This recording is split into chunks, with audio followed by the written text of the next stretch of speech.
माँ का पुत्र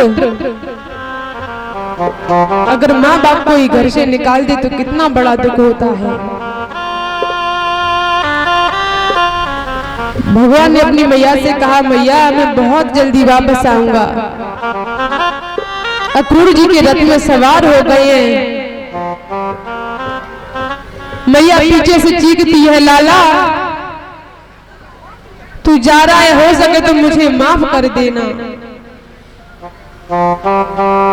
क्योंकि मैंने तुझे दुलार भी किया है और तेरी पिटाई भी की है। जितनी भी गोपियां हैं जब तक रथ दिखता रहा है देखती हैं, जब रथ दिखना बंद हो गया तो एक पेड़ पर चढ़ गई है। पेड़ पर जब चढ़ गई रथ दिखना बंद हो गया। इतने में एक कागा आता है और कागा से कहती हैं, कागा ये तन खाइयो चोले चोले चोलियो बास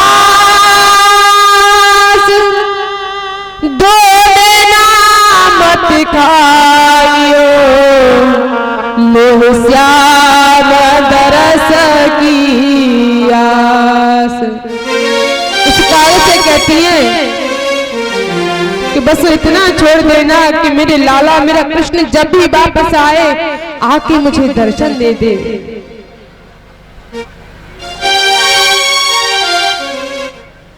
रथ वहां से चला गया है। जितनी भी गोपियां हैं वो बेहोश हो गई हैं कृष्ण की याद करते करते। उसी दिन से उन्होंने अपनी नींद जो है भैया वो छोड़ दी है, क्योंकि नींद आती नहीं है। और नींद तो तब आए जब भी सोती हैं बस कान्हा का स्मरण करती रहती हैं कि कृष्ण हमारा कब आएगा और कब हम उनके दर्शन करेंगे।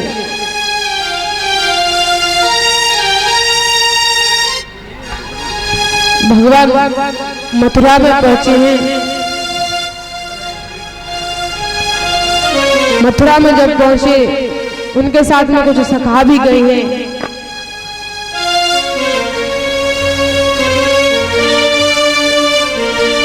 सखा गए तो मथुरा में सबने अच्छे अच्छे वस्त्र पहने थे।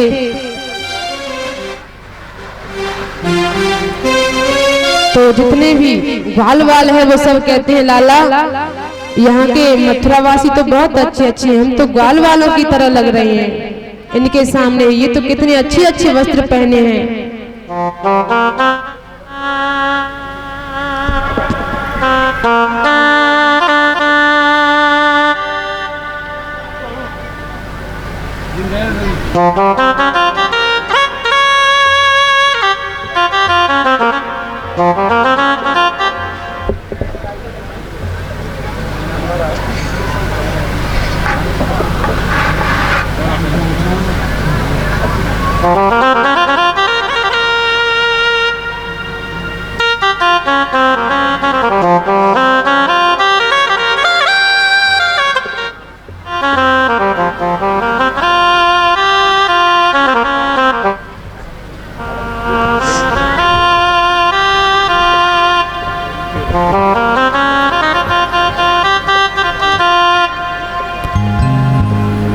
भगवान जब द्वारका में गई, मथुरा में गई हैं, तो वहां जाकर के सब गाल वालों ने कहा है कि हमें जैसे मथुरा वासी हैं वैसा ही बनना है।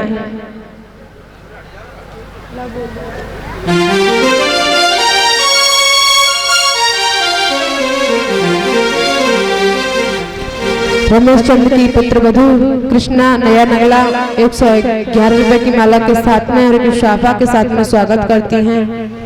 भगवान सुखी बनाए रखें। सभी लोग जोरदार ताली के साथ में स्वागत करेंगे।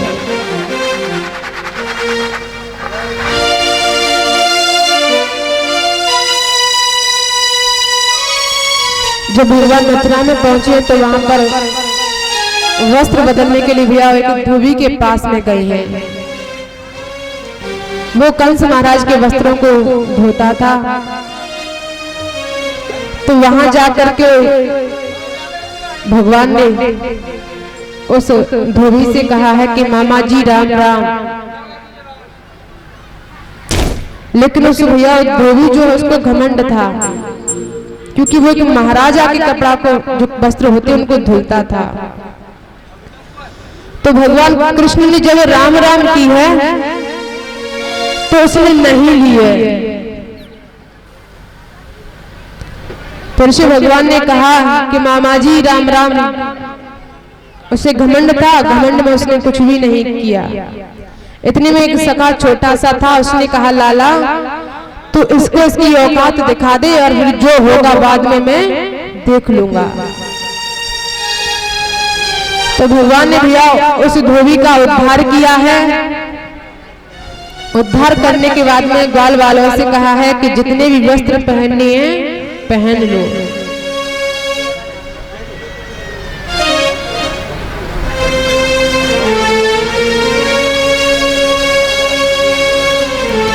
तो सबने वस्त्र पहने भैया। अब ग्वाल वाल हैं छोटे छोटे और जो वस्त्र हैं वो हैं बड़े बड़े। तो जैसे ही कपड़े पहने हैं वो उनमें फिट नहीं आ रही है, क्योंकि बड़े बड़े वस्त्र हैं, छोटे छोटे सखा हैं। तो पहन लिए हैं। भगवान से कहा, अब मैं जैसे ही वस्त्र पहने तो भगवान से कह रहे कि लाला देखियो ये तो वस्त्र इतने बड़े बड़े हैं, हम इनमें नहीं आ पा रहे हैं। भगवान ने कहा कि चलो आगे फिटिंग कराएंगे। फिटिंग कहते हैं बराबरी के कपड़ों को फिटिंग करा। तो आगे एक दर्जी मिला है, दर्जी मिला और दर्जी से मिया कपड़ों की फिटिंग करवाई है। अपने साज के वस्त्र बनवाए और जब वस्त्र बनवाए हैं तो उसे एक वरदान दिया है मैया।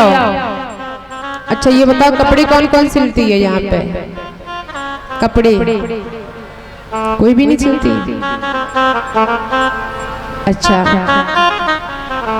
तो उस दर्जी को ये वरदान दिया है कि कलयुग में जाकर के इतनी कीमत इस कपड़े की नहीं होगी जितनी तेरी सिलाई की होगी। तो भैया ये तो खुद समझ गए होंगे कि कपड़ा आवेगा 100 को और सिलाई में जाएंगे 200।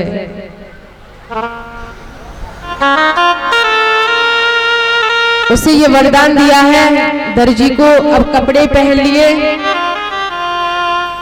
तब वहां से आगे गए हैं तो एक माली मिला है। माली मिला, उस माली ने फूल माला पहनाई है। फूल माला पहना दी।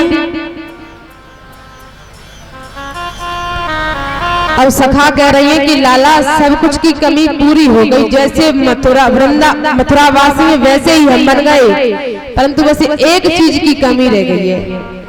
उन्होंने कहा कि एक चीज क्या? बोले कि चंदन और लग जाता माथे पर तो जैसे ये लोग उन्हीं के भेष में हम ही बन जाते।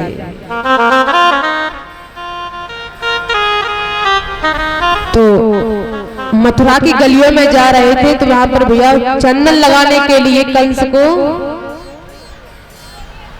कुब्जा जाती थी। जब जा रही थी तो कुब्जा भगवान ने उसके हाथ में चंदन की कटोरी लगी है। भगवान ने आवाज लगा दी है, अरियो कुब्जा, अरियो सुंदरी। अब जैसे उसने पीछे मुड़ करके देखा कि भैया एक कुब्जा से सुंदरी कौन कह रहा है,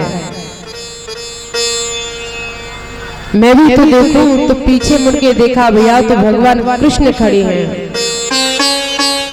ग्वाल वालों ने कहा कि चंदन लगाती हो? बोली हाँ, मैं महाराज कंस को चंदन लगाती हूँ। तो उन्होंने कहा कि थोड़ा सा चंदन हमें भी लगा दो। तो कुब्जा ने सबको चंदन लगाया है। अब भगवान कृष्ण का नंबर आया तो भैया कृष्ण तक वो पहुंच नहीं पा रही है। चंदन लगाने के लिए नहीं पहुंच पा रही थी।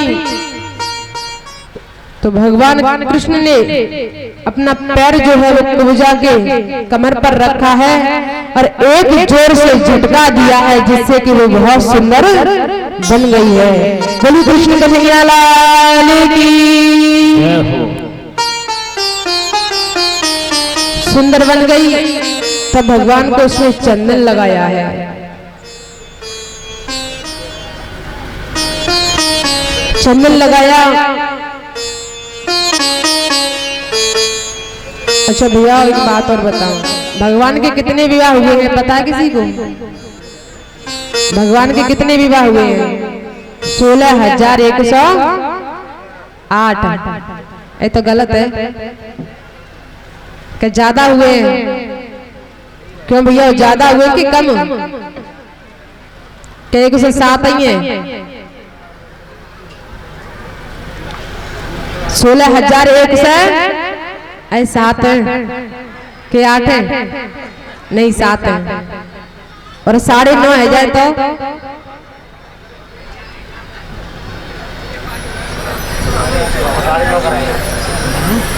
भगवान के विवाह 16,109।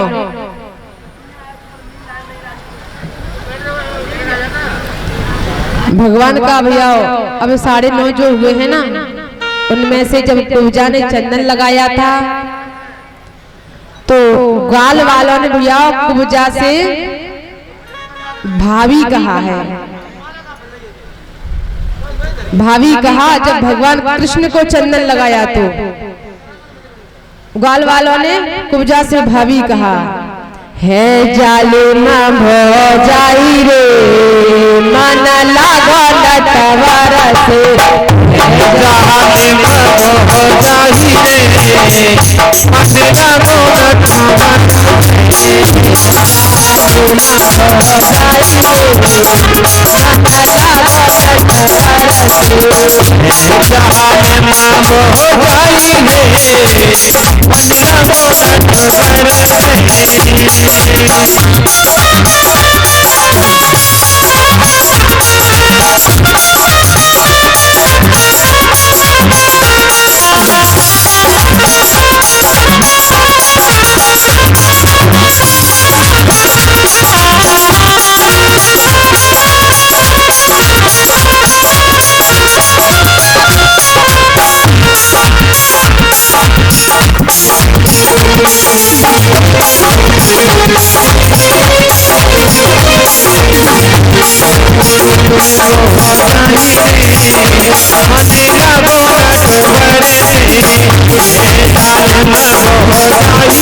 तब वहां से कंस ने भैया धनुष यज्ञ किया था। वहां पर उसने कुबलिया पीर हाथी को मुद्रा पान करके दरवाजे पर खड़ा कर दिया है। दरवाजे पर खड़ा कर दिया तो भगवान ने उसका उद्धार किया है। उद्धार करने के बाद में आगे गए तो मुष्टिक और चांडूर दोनों के साथ में युद्ध किया है। तो भगवान ने जब युद्ध किया तो किसी शस्त्र के साथ में नहीं किया है। बलराम जी ने युद्ध किया तो अपना हल जो है उसके साथ में युद्ध किया है।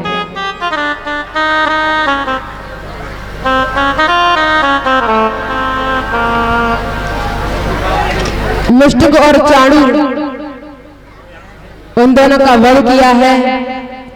तब भगवान कंस के पास में पहुंच गए हैं और धनुष जो है उसका खंडन किया है। कंस के पास में पहुंचे और कंस के केसों को पकड़ लिया है। अच्छा, कंस के केसों को क्यों पकड़ा पता है? क्योंकि कंस ने भगवान की मैया के केसों को पकड़ा था। तो जो दर्द उनकी मैया को हुआ वो दर्द तो उनके मामा को भी होना चाहिए था, इसीलिए केसों को पकड़ लिया है। और ऊंचे सिंहासन पर कंस बैठा था, वहां से केसों को पकड़ करके खींचते हुए